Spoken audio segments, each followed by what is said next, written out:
Bulletin మనం breaking news చూస్తున్నాం. Massage సెంటర్లపై Cyberabad SOT పోలీసులు దాడులు చేశారు. మాదాపూర్, గచ్చిబౌలిలో ఉన్న 4 సెంటర్లపై రైడ్స్ నిర్వహించారు.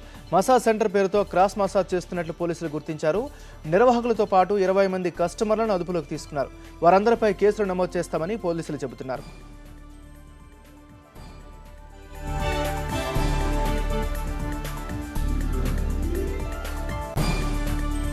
మసాజ్ సెంటర్లపై పోలీసుల దాడులకు సంబంధించి మరింత సమాచారాన్ని మా కరెస్పాండెంట్ రాజేష్ అడిగి తెలుసుకుందాం. Rajesh, good evening. చెప్పండి, అసలు మసాజ్ సెంటర్లపై దాడులకు సంబంధించి మీ దగ్గర ఉన్న అప్డేట్స్ ఏంటి?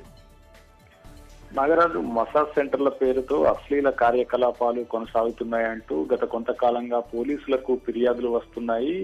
ఈ నేపథ్యంలోనే సైబరాబాద్ లో ఉన్నటువంటి ఎస్ఓటీ పోలీసులు మాదాపూర్, గచ్చిబౌలి పోలీస్ స్టేషన్ల పరిధిలోని 4 మసాజ్ సెంటర్ల పైన దాడులు నిర్వహించారు.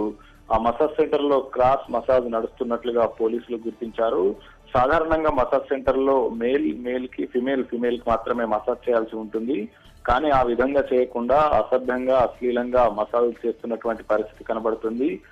ఫిమేల్ కి మసాజ్ చేస్తున్నటువంటి పరిస్థితి నెలకొన్నట్లుగా పోలీసులు గుర్తించారు. ఆ అనుమానంతోనే నిర్వాహకులతో పాటుగా కొంతమందిని ఆ పోలీసులు తమ అదుపులోకి తీసుకున్నారు. వారిని విచారించిన తర్వాత ఒకవేళ నిబంధనలకు విరుద్ధంగా మసాజ్ సెంటర్లు నడుస్తున్నట్లయితే వారిపైన కేసులు నమోదు చేస్తామని ఎస్ఓటీ పోలీసులు చెప్తున్నారు. సాధారణంగా ఇలాంటి ఒకవేళ అశ్లీల కార్యకలాపాలు కొనసాగుతున్నట్లయితే Hyderabad city police act 67, 70 and 74 ఈ సెక్షన్ల కింద కేసులు నమోదు చేస్తారు. ఆ తర్వాత వారిని అంటే స్టేషన్ బెయిల్ ఇచ్చి విడుదల చేసే అవకాశం ఉంటుంది. ప్రస్తుతానికైతే విచారణ కొనసాగుతుందని పోలీసులు చెప్తున్నారు. మొత్తం నిర్వాహకులతో పాటుగా మసాజ్ సెంటర్ కి వచ్చినటువంటి కస్టమర్లు, అదేవిధంగా మసాజ్ చేస్తున్నటువంటి వారిని 20 మందిని పోలీసులు అదుపులోకి తీసుకోవడం జరిగింది. Nagaraju, thank you Rajesh, updates అందించినందుకు.